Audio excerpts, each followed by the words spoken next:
ગુજરાત રાજ્ય સરકારના કર્મચારીઓ માટે હેલ્મેટ ફરજિયાત બન્યું છે। સરકારી કચેરીઓમાં આવતા દ્વિચક્રીય વાહનો પર હેલ્મેટ ફરજિયાત બનાવવામાં આવ્યું છે।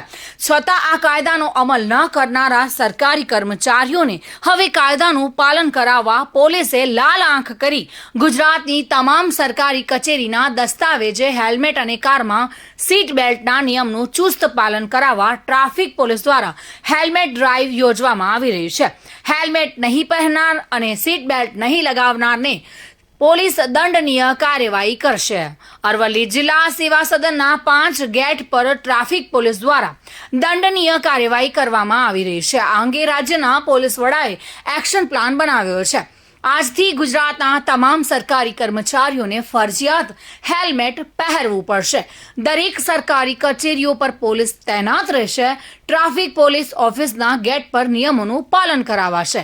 ડીજીપી વિકાસ સહાયે આ અંગે આદેશ કર્યો હતો કે જે આદેશ અનુસંધાને કાર્યવાહી હાથ ધરવામાં આવી રહી છે।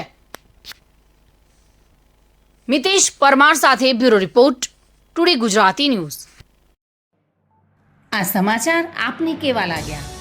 ટુડે ન્યૂઝને લાઈક, શેર અને સબસ્ક્રાઇબ કરો।